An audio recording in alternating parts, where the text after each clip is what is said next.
Hello everyone, welcome back to Vimarsh kitchen. ನಾನಿವತ್ತು ಒಂದು ಸಿಂಪಲಾಗಿರೋ dry ಗೋಬಿನ ಹೇಗೆ ಮಾಡೋದು ಅಂತಂದು ತೋರಿಸ್ಕೊಡ್ತಾ ಇದ್ದೀನಿ. ಮನೇಲಿ ಒಂದು ಪೀಸು ಹೂಕೋಸಿದ್ರೆ ಸಾಕು, ಈ ರೀತಿಯಾಗಿ ಮಾಡ್ಕೋಬೋದು. ಜಾಸ್ತಿ ಇಂಗ್ರೀಡಿಯೆಂಟ್ಸ್ ಏನಿಲ್ಲ, ಸಿಂಪಲಾಗಿ ಮಾಡ್ಕೋಬೋದು. ಅದು ಯಾರೆಲ್ಲ ನೋಡ್ತಿದ್ದೀರಾ ಪ್ಲೀಸ್ ಲೈಕ್ ಮಾಡಿ, ಸಬ್ಸ್ಕ್ರೈಬ್ ಮಾಡಿ. ನಾನು ಒಂದು ಪೀಸು ಹೂಕೋಸು ತೊಗೊಂಡಿದ್ದೀನಿ. ನಂತರ ಒಂದು ಪಾತ್ರೆಯಲ್ಲಿ ನೀರು ಕುದಿಯಲಿಕ್ಕೆ ಇಟ್ಟಿದ್ದೀನಿ. ಹೂಕೋಸನ್ನ ಅದರಲ್ಲೇ ಬಿಸಿನೀರಲ್ಲಿ ನೀಟಾಗಿ ಕುದಿಸಿ ತಗೊಳ್ಳೋಣ. ಮತ್ತು ಸ್ವಲ್ಪ ಅರಿಶಿನ ಪುಡಿ ಉಪ್ಪಾಕಿ ಕುದಿಸ್ಕೋಬೇಕು. ನೋಡಿ, ಈ ರೀತಿಯಾಗಿ ಒಂದು ಕುದಿ ಬರಬೇಕದು. ನೀಟಾಗಿ ಒಂದು ಕುದಿ ಬಂದ ನಂತರ ಅದನ್ನು ಒಂದು ಬುಟ್ಟಿಯಲ್ಲಿ ಹಾಕ್ಕೊಳ್ಳೋಣ.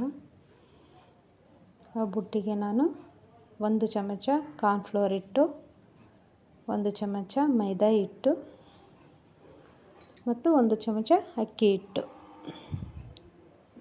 ಅರ್ಧ ಟೇಬಲ್ ಸ್ಪೂನಷ್ಟು ಅಚ್ಚ ಖಾರದ ಪುಡಿ, ರುಚಿಗೆ ತಕ್ಕಷ್ಟು ಸ್ವಲ್ಪ ಉಪ್ಪು,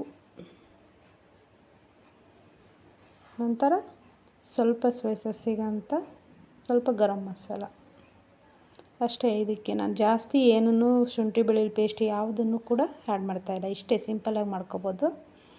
ನೀಟಾಗಿ ಕಲಿಸ್ಕೊಳ್ತಾ ಇದ್ದೀನಿ.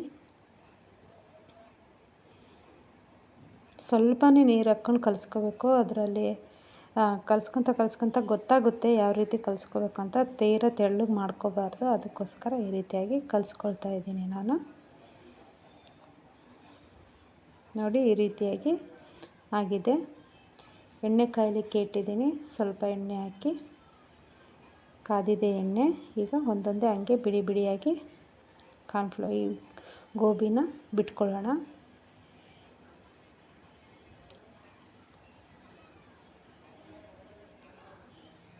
ಊಟದ ಜೊತೆ ಸ್ನ್ಯಾಕ್ಸಿಗೆ ಎಲ್ಲ ಚೆನ್ನಾಗಿರುತ್ತೆ ಇದು. ಜಾಸ್ತಿ ಪದಾರ್ಥಗಳು ಏನು ಉಪಯೋಗಿಸ್ದೆ ಮಾಡ್ತಾಯಿದ್ದೀನಿ. ಇಷ್ಟೇ ನೋಡಿ, ಈ ರೀತಿಯಾಗಿ ಆಗಿದೆ. ಕೆಂಪಾಗಬೇಕು, ಸ್ವಲ್ಪ ಟಳ್ ಅಂತ ಶಬ್ದ ಬರಬೇಕು. ಅವು ಕ್ರಿಸ್ಪಿಯಾಗಿ.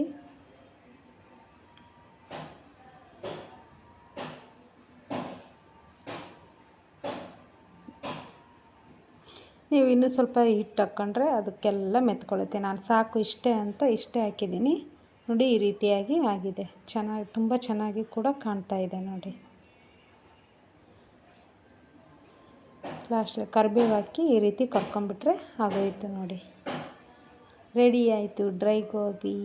ಪ್ಲೀಸ್ ಹೇಗಿದೆ ಅಂತ ಕಾಮೆಂಟ್ ಮಾಡಿ ತಿಳಿಸಿ, ಲೈಕ್ ಮಾಡಿ, ಸಬ್ಸ್ಕ್ರೈಬ್ ಮಾಡಿ, ಶೇರ್ ಮಾಡಿ ಅಂತ ಕೇಳ್ಕೊ.